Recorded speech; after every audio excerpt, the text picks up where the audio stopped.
Dios les bendiga en esta hora. Vamos a tener nuestro devocional, el cual se titula ¿Conoces a tu Señor? El pueblo de Israel estaba volcado a la idolatría. Se había apartado del lado de su Señor para irse tras dioses ajenos, a quienes les daban su fidelidad, a quienes buscaban para sanidad, a quienes buscaban para auxilio, olvidando por completo su relación con el Señor. Y por ese motivo Dios le había dicho a Oseas que amara a una mujer adúltera para que el pueblo pudiera ver la gravedad del asunto, para que ellos pudieran contemplar hasta dónde habían caído y cuánto se habían apartado de su Señor. El pecado que se comete no es algo sencillo de contemplar cuando solo nos lo dicen, a veces con palabras o a veces hasta en un consejo o a veces con ejemplos. Porque nuestra mente no está procesando la información de la gravedad del asunto en el que estamos metidos. El pueblo tuvo que ver cómo eran precisamente vistos por Dios, cómo los veía Dios, cuál era la condición que ellos tenían delante de Dios, qué tan bajo habían caído y cuál era el castigo que ellos merecían. Porque ciertamente bien lo sabían, que a cualquier mujer adúltera era castigada con la muerte. Ellos lo sabían perfectamente bien porque estaba dictaminado en la ley de Moisés. Ahí en el Evangelio de Juan, capítulo 8, versículos 4 y 5, dice la escritura, le dijeron: maestro, esta mujer ha sido sorprendida en el acto mismo del adulterio. Y en la ley nos manda Moisés apedrear a tales mujeres. ¿Tú qué dices? Entonces ellos sabían perfectamente. Entonces, no era algo desconocido. Y por eso Dios le dice a Oseas que tomara a una mujer adúltera para que ellos vieran la gravedad y cómo los estaba viendo Dios. Y ellos ya sabían el castigo. El pueblo había caído en un gran bache, puesto que se acercaban a Dios solo por costumbre, solo por tradición, porque tenían que, porque así les habían enseñado. Su corazón no guardaba los mandamientos, sino que solo era el proceso de acatar sin entender el porqué. Hacían todo sin saber, ni siquiera sin entender. Y siempre esa fue una constante en el pueblo de Israel, puesto que también en algún momento el profeta Isaías les reclamó de igual manera al pueblo el hecho de hacer las cosas por tradición, por costumbre, solo por hacer sin entender o hacerlo de corazón. Ahí en Isaías capítulo 1, versos del 11 al 15, nosotros podemos ver las palabras del profeta Isaías y son muy, muy duras. ¿Para qué me sirve, dice Jehová, la multitud de vuestros sacrificios?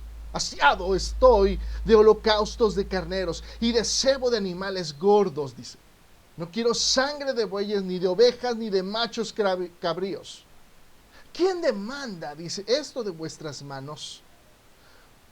¿Cuándo venís a presentaros delante de mí para hollar mis atrios, perdón?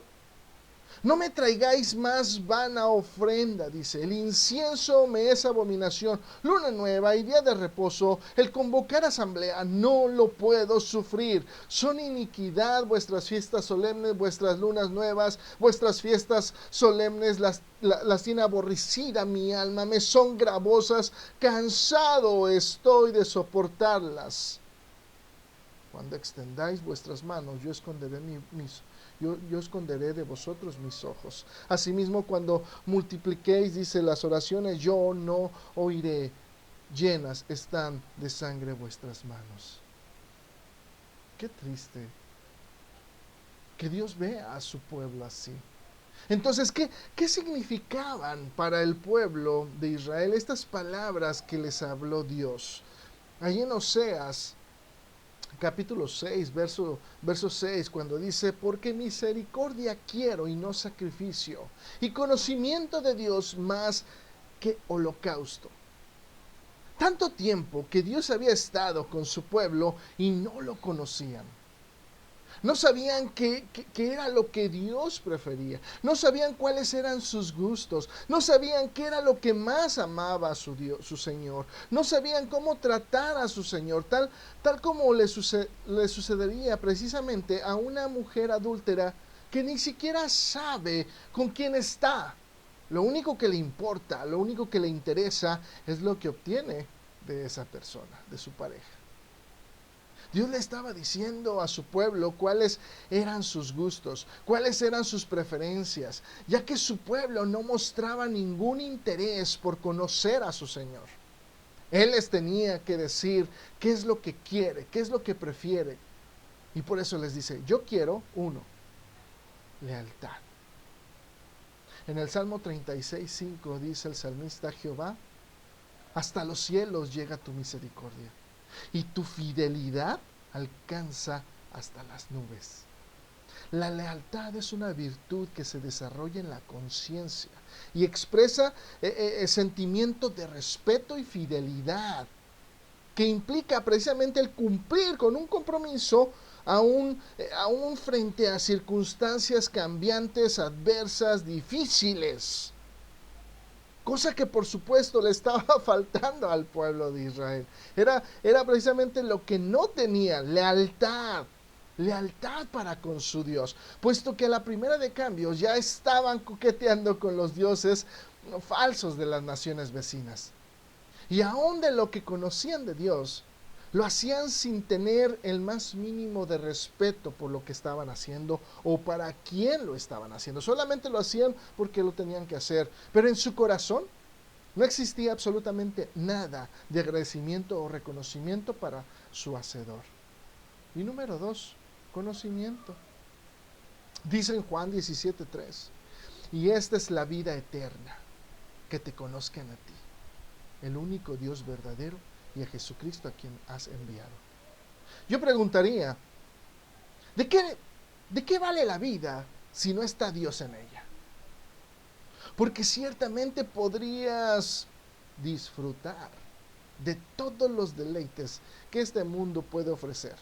Y son variados, son variados. El apóstol Juan dice ahí en la primera carta del apóstol Juan, capítulo 2, verso 16, porque todo lo que hay en el mundo, los deseos de la carne, los deseos de los ojos y la vanagloria de la vida, dice, no proceden o no provienen del Padre, sino del mundo. Entonces, son variados. Pero yo preguntaría, ¿cuántos años te gustaría gozarlos? ¿60? ¿70? Y después que se acaba todo esto, ¿qué? ¿Qué pasa? ¿Qué sigue?